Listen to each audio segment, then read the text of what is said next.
আমরা দেখতে পাই তিরুপতির আত্মা জোরে জোরে আওয়াজ করছিল। সেখানে সে বলে সে আবার ফিরে এসেছে আর কাউকে শান্তিতে থাকতে দেবে না, আর সে সবাইকে কন্ট্রোল করতে পারবে, কারণ আগের থেকে 5 গুণ শক্তি তার বেশি আছে।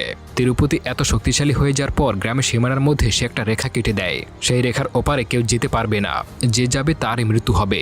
কিন্তু একটা লোক এই কথা মানে না, সে ভাবে এটা মিথ্যে কথা, যার জন্য সে ওই রেখা অতিক্রম করে সেখান থেকে চলে যায়, আর তখনই তার মৃত্যু হয়ে যায়। এটা দেখার পর গ্রামের সবাই অতিরিক্ত ভয় পেতে শুরু করে। কেউ সেই রেখার বাইরে যেতে পারতো না।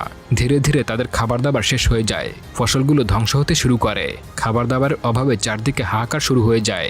এদিকে আমরা একটা পরিবারকে দেখতে পাই যে ভৈরবীর কাছে গিয়েছিল তার অসুস্থ মেয়েকে নিয়ে। তাকে বলে মেয়েকে ডাক্তারের কাছে নিয়ে যাবে, একটা ব্যবস্থা করে দিতে। ভৈরবী তখন একটা প্ল্যান বানায়, রাধাকে তিরুপতির কাছে পাঠায় নতুন বউ হিসেবে, যাতে করে সে তাকে নিয়ে একটু হলে অন্যমনস্ক হতে পারে।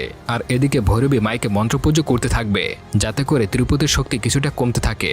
আর এই সুযোগে বাচ্চা মেয়েটাকে নিয়ে তার বাবা মা হসপিটালে যেতে পারে। এরপরে সে যখন মাইকে মন্ত্রজপ করছিল তখন হঠাৎ করে বিদ্যুৎ চলে যায়, যার ফলে তিরুপতির শক্তি আবারও আগের জায়গায় ফিরে আসে। আর সে বুঝতে পারে তার বিরুদ্ধে কোনো একটা চক্রান্ত চলছিল। এর জন্য সেই বাচ্চা মেয়েটার শরীরে তিরুপতি প্রবেশ করে এবং তার শরীরে গিয়ে তার স্ত্রী মানে রাধার গলা কেটে ফেলে এবং তা নিয়ে পুলিশ স্টেশনে হাজির হয়। আর এই দৃশ্যটি আমরা শুরুতে দেখতে পেয়েছিলাম। এরপর দেখা যায় গ্রামবাসী পুরোপুরি ভেঙে পড়ে আর তাকে বলে, আমরা তোমার জন্য কি করতে পারবো, যাতে তুমি আমাদের সবাইকে ক্ষমা করে দাও। তিরুপতি তখন বলে, আমি ভৈরবীর সঙ্গে একটি রাত কাটাতে চাই, আর সে গ্রাম থেকে চলে যাবে। তখন ভৈরবীও রাজি হয়ে যায় গ্রামকে রক্ষা করার জন্য। সে নতুন বউয়ের মতো সেজে তার কাছে আসতে চায়। তিরুপতি তখন ভেঙ্কটেশের শরীর প্রবেশ করে। এদিকে ভৈরবী শিব ঠাকুরের জপ করছিল। এটা দেখার পর তিরুপতি পুরোপুরি রেগে যায়। সে এখনো শিবের জপ করে যাচ্ছে, আর এই জন্য সে তার কাছে আসতে পারছে না।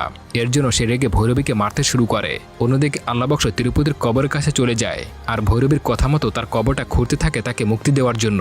এদিকে শেষবারের মতো ভৈরবীকে একটা মন্ত্রজপ করতে হতো, তবেই এটাকে মুক্তি দেওয়া যেত। কিন্তু তিরুপতির মারে সে অজ্ঞান হয়ে পড়ে যায়। আর তখনই আমরা ছোট্ট একটা বাচ্চাকে দেখতে পাই, যে কিনা মন্দিরের ভেতর গিয়ে নন্দী মহারাজের কাছে সাহায্য চাইছিল। আর তার কথা শুনে নন্দী মহারাজ স্বয়ং নিজে তার আসনে ভৈরবীকে জাগিয়ে দেয়। এরপরে ভৈরবী তার মন্ত্রজপ করতে শুরু করে। সেই সঙ্গে তার কাছে শিবের কিছু শক্তি চলে আসে। দেখতে দেখতে ত্রিশূল দিয়ে তিরুপতির আত্মাকে সে মেরে ফেলে। এদিকে তিরুপতির আসল বডিটা আল্লাহবক্স সৎকার করে দিয়েছিল। আর এইভাবেই তিরুপতির আত্মা এখানেই শেষ হয়ে যায়। তো বন্ধুরা, কেমন লাগলো গল্পটা? ভালো লাগলে একটা কমেন্ট করতে পারেন।